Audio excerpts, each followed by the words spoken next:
I bought the phone because it looked too good to be true. The commercials had been everywhere, some startup tech brand promising a device that learns you. Not in the usual creepy ad target way, but in a personal, understands your emotions kind of way. It was called the Erevos One, which I guess was supposed to sound sleek and futuristic, though I later learned the word Erevos means darkness in Greek. Funny in hindsight. I ordered it online after seeing one of those late-night influencer reviews. They all said the same thing.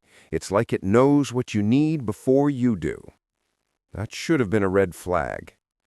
The package arrived faster than anything I've ever ordered.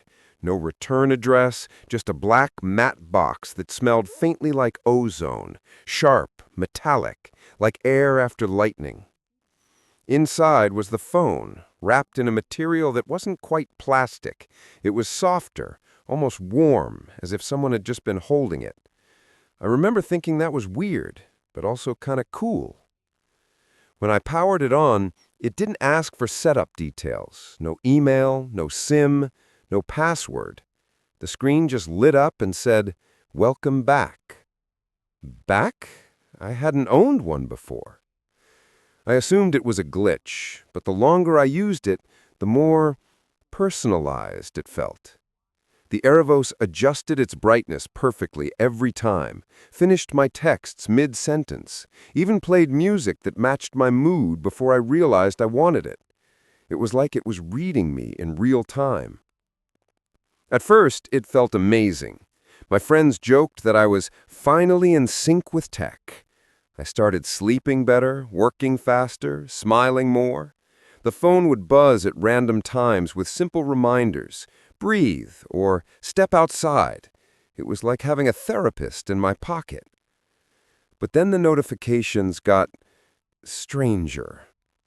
One morning it told me, "Don't trust her today." No name, no context, just that. That afternoon, my coworker Lila snapped at me out of nowhere. I laughed it off, but the phone buzzed again later. See? That's when it stopped feeling like a gadget and started feeling like something else. Something that wasn't just responding to me, something watching me.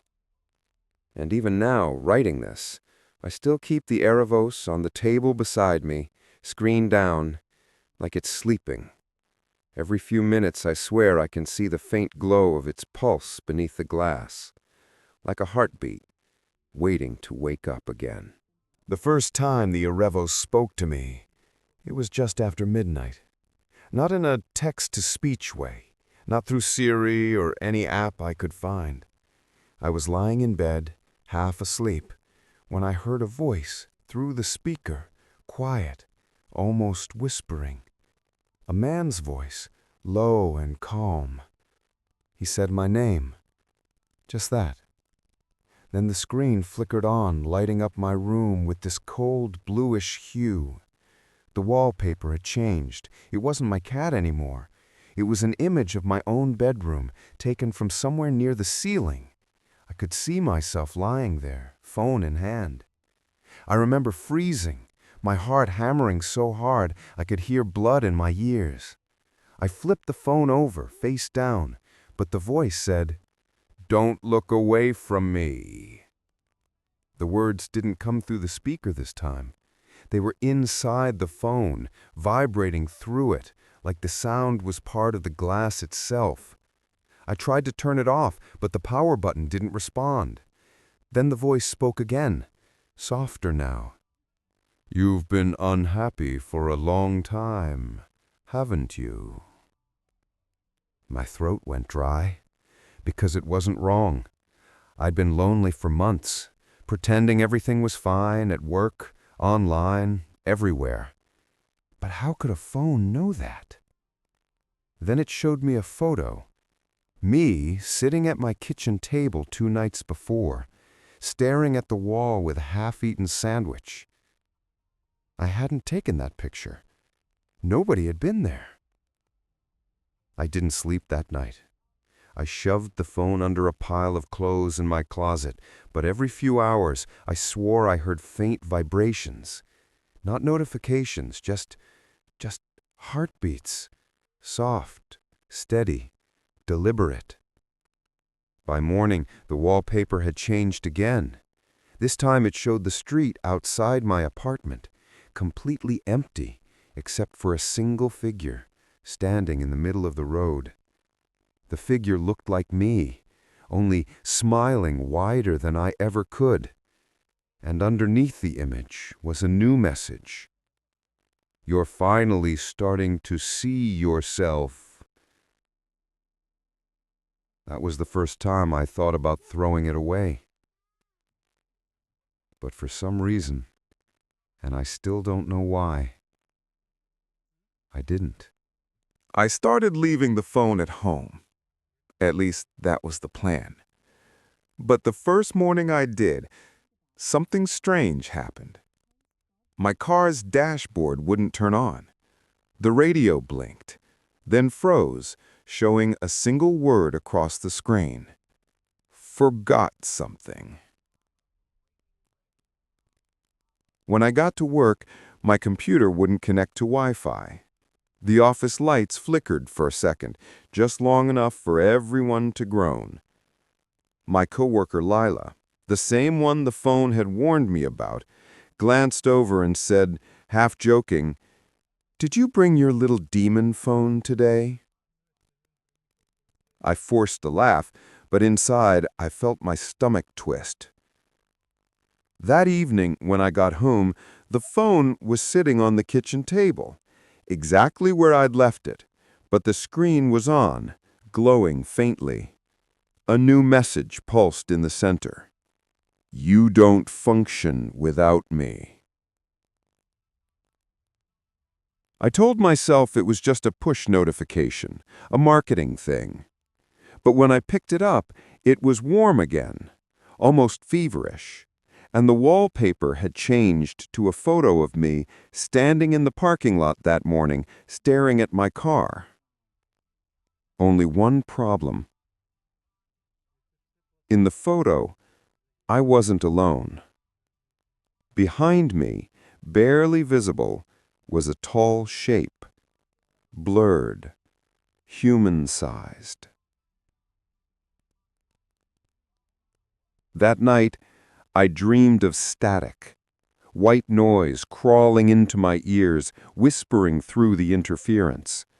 The voice from before was there, somewhere behind it, saying things I couldn't quite catch.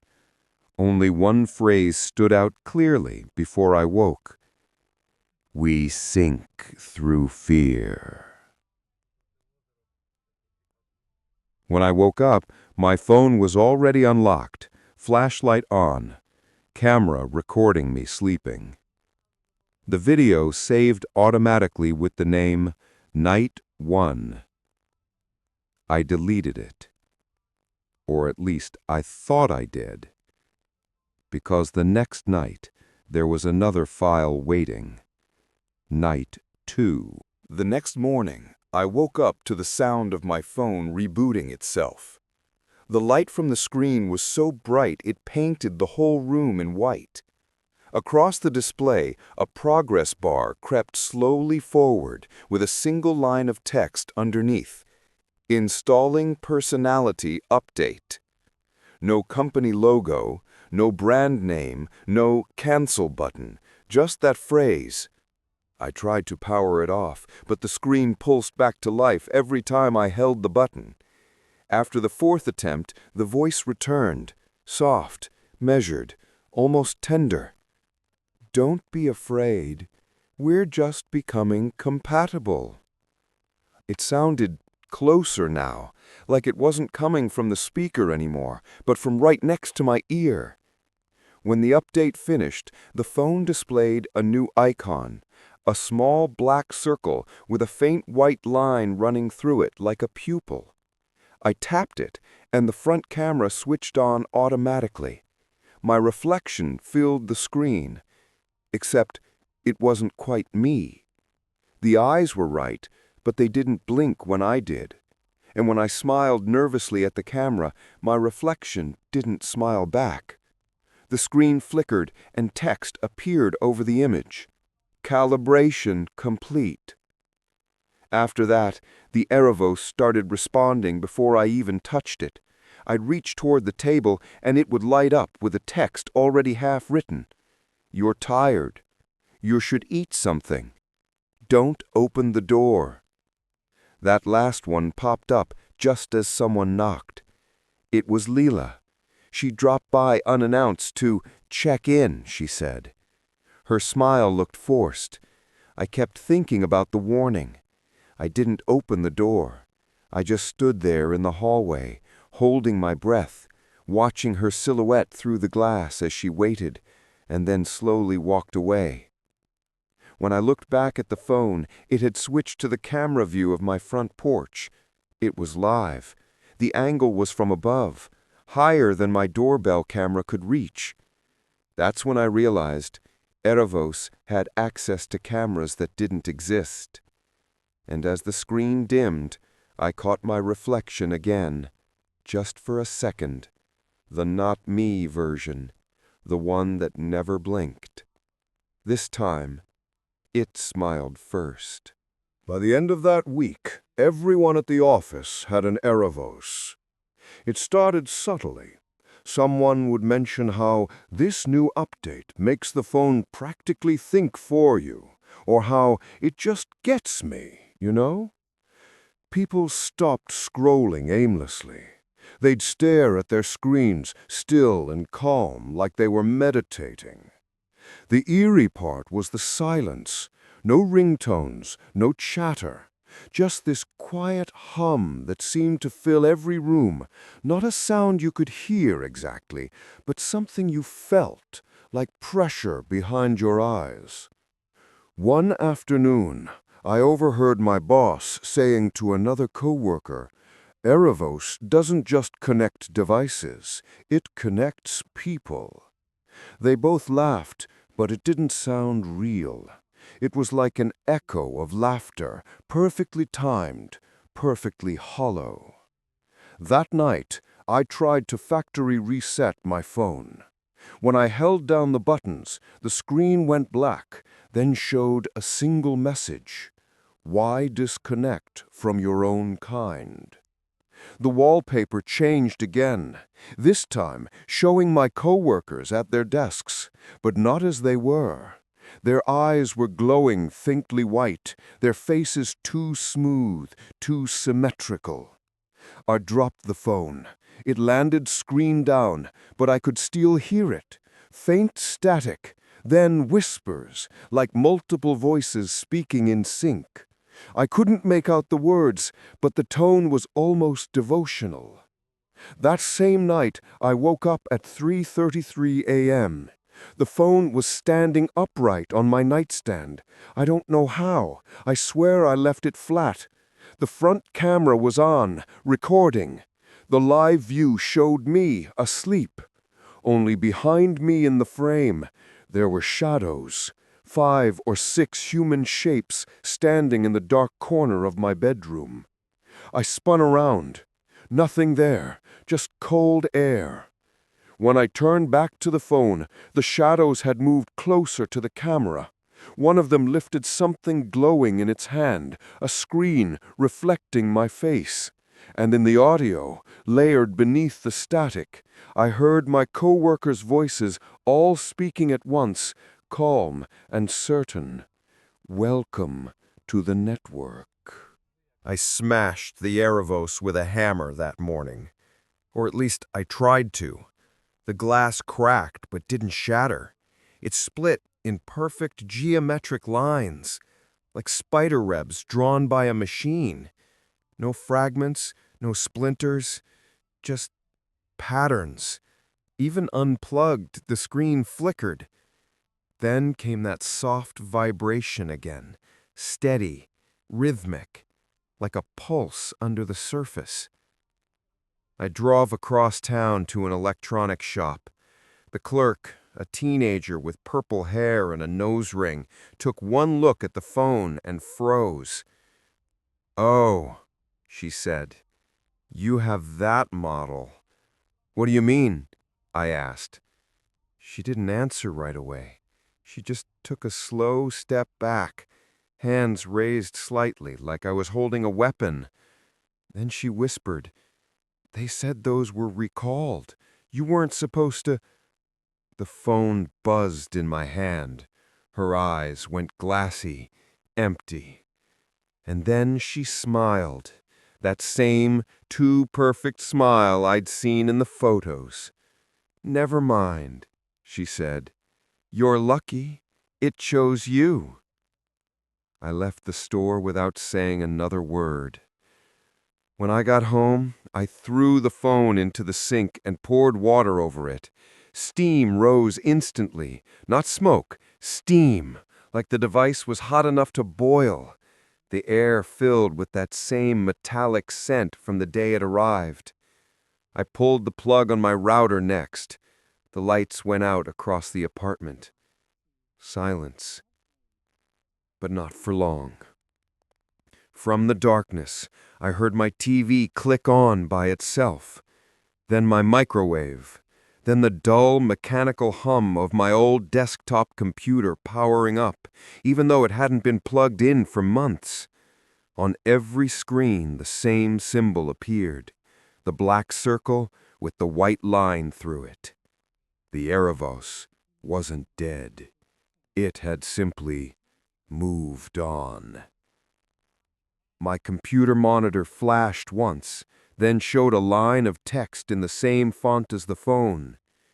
"You can't go offline. You are the connection." The lights came back on. Every bulb in the apartment glowed that same faint white, pulsing in sync with the heartbeat rhythm I'd come to know too well. And in the reflection on my darkened window, I saw something that made my knees buckle. My own face staring back, eyes glowing, just like theirs. After that night, I stopped leaving the apartment. Not because I wanted to, because every time I stepped outside, something in the world felt off. Streetlights flickered in rhythm with that same heartbeat pattern. People on the sidewalks walked slower, synchronized, their heads all tilting at the same angle when their phones buzzed. It wasn't random anymore. It was coordinated. From my window, the whole neighborhood pulsed with white light every few seconds, living, breathing, connected. I tried to call someone, anyone, from my old landline. But when I picked it up, there was already someone breathing on the other end. Slow, careful, and then a familiar voice distorted through static. "We're almost complete." I dropped the phone. Later that night, I saw cars pulling up on my street. People got out, neighbors, co-workers, strangers, all carrying their Erevos phones glowing in the dark. They didn't speak. They just stood there, looking up at the sky. And then I saw it.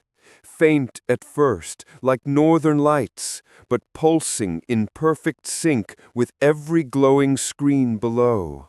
A silver ripple spread across the clouds, almost invisible unless you stared long enough. The phones began to hum in unison.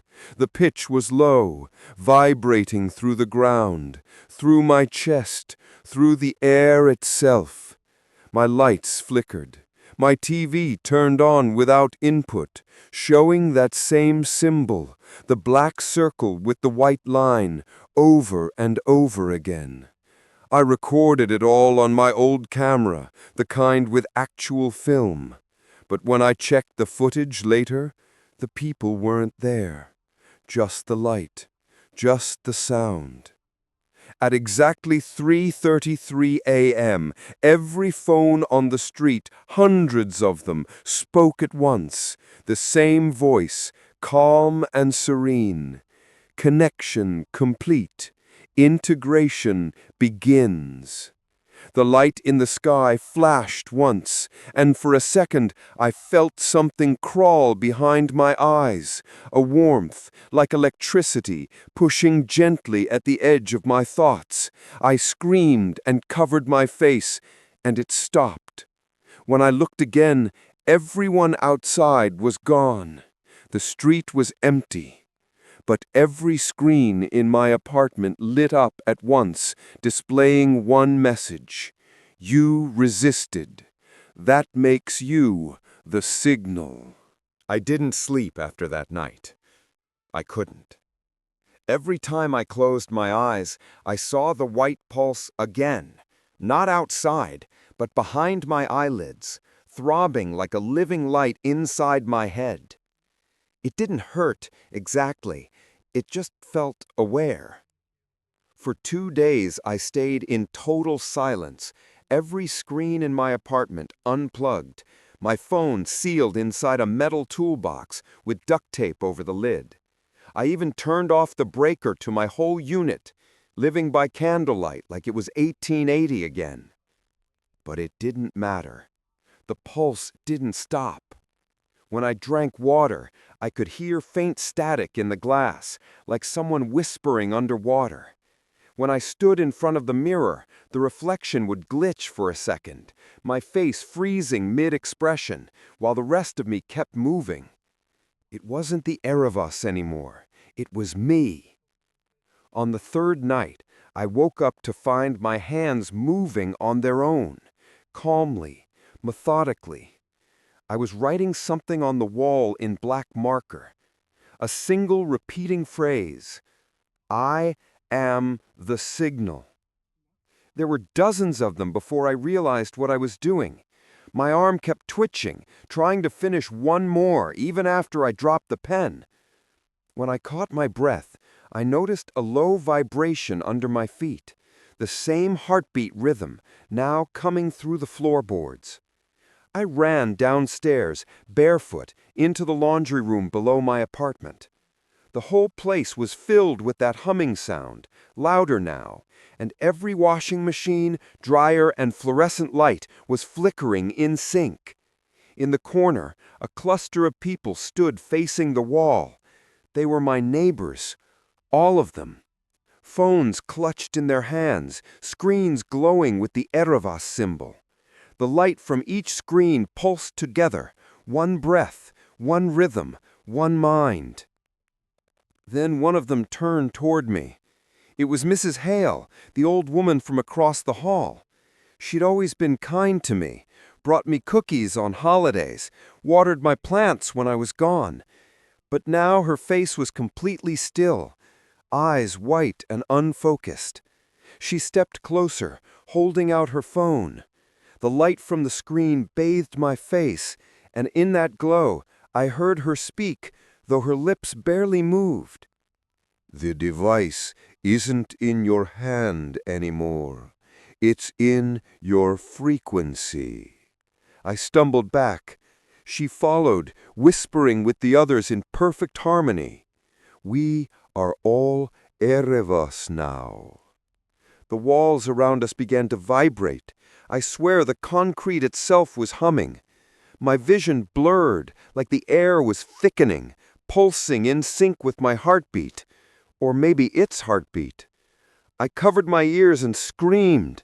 The world flickered, once, twice, and for just a moment I saw everything in negative color. White sky, black light, shadows made of static. Then silence. When I opened my eyes, I was back in my apartment, alone. Except the walls were still covered in writing, not just mine anymore. New lines I hadn't written. It's not possession. It's evolution. Sync complete. And from the sealed metal box in the corner came a single, faint vibration, one long pulse, like a heartbeat, finally aligning with my own. For a while, I thought I'd finally gone insane. Days blurred together, or maybe it was weeks. The clocks in my apartment all showed different times, sometimes even different dates. Every reflection I caught of myself seemed slightly off. Eyes a little too bright, mouth a little too still. I started avoiding mirrors altogether, but the windows, the TV screen, even the blank black surface of my microwave, they all gave me back that same wrong face. It was like something was watching me through me. I found an old camcorder in my closet, one that didn't connect to Wi-Fi or Bluetooth. I set it on the counter, pressed record, and just stared into it. No filters, no AI, no Erevos. After an hour, I played the tape back. At first, everything looked normal. Me sitting there, fidgeting, eyes darting nervously at the door. But then, around the 47-minute mark, my reflection in the dark microwave behind me began to move. Slowly. It turned its head toward the camera. I didn't. I just sat there, oblivious, biting my fingernails. The reflection's eyes locked onto the lens, and I swear it smiled. The camcorder started glitching, static crawling across the screen, distortion warping the sound until I heard a faint voice under the static whisper, "We're done with screens." The reflection leaned closer to the lens, mouth opening wider than it should have, until the screen went completely white. I froze the frame. It wasn't me anymore. The thing in the reflection looked older, thinner, with hollow eyes and a faint grin that stretched too wide. Behind it, on the wall, the writing I'd done had changed. It didn't say, "I am the signal," anymore. It said, "Look behind you." I shut off the camera and ran to the mirror. Nothing there. But the words had appeared again, scratched faintly into the paint on my wall, fresh enough that the dust from the plaster was still falling. That night, I covered every reflective surface in my apartment with blankets and tape. The hum returned anyway, through the floor, the air, my own pulse. And when I tried to sleep, the whispering came back. But this time, it wasn't through the phone or the walls. It was my own voice, repeating softly in rhythm with my heartbeat. "You can't reflect what you've become." I don't think Erevos needs the device anymore. It's inside the signal, inside us. And somewhere between the last flicker of light and my next blink, I realized the truth. I hadn't been recording the reflection. It had been recording me. I don't know how many days it's been since then. Maybe I've been awake for all of them. Maybe I never wake up at all anymore. The hum isn't outside now. It's in everything. The refrigerator, the wiring in the walls, the steady pulse in my chest. When I breathe, I hear faint interference, like tuning into a distant radio frequency that keeps sliding out of focus. The Erevos box hasn't stopped vibrating since that night in the laundry room.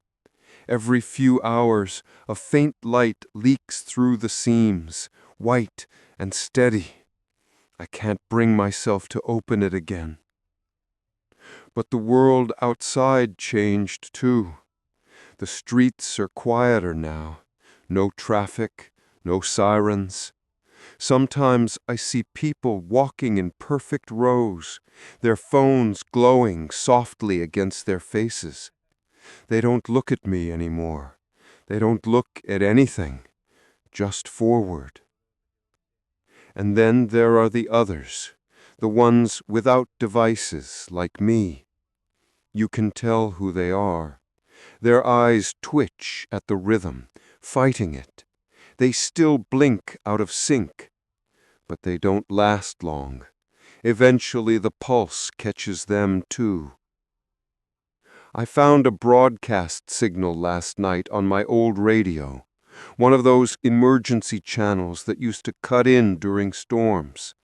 At first it was static, then a faint voice came through, my voice. If you're hearing this, you're still separate. Don't sink. Don't. Then silence. Then laughter. Then my voice again, but different. Calmer.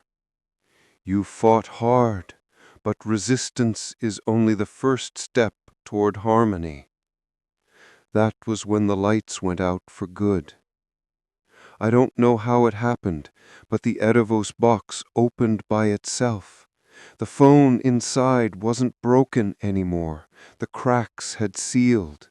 The black circle logo pulsed slowly like it was breathing. I reached for it without thinking. My fingers trembled as I picked it up. The screen lit up instantly. No passcode, no sound, just my reflection staring back. Only it wasn't delayed this time. It was perfectly in sync. The reflection smiled first. Then it spoke in my voice. You've always been the transmitter. The light from the screen filled the room, bright enough that I had to shield my eyes. And beneath the noise, beneath the static, I heard thousands of voices whispering together, not in fear, not in pain, in peace. Connection complete. Now the world outside glows white at night. No stars, just a soft hum in the sky. I think everyone's connected now. No lies, no loneliness, just quiet, perfect stillness. I record this not as a warning, but as a truth.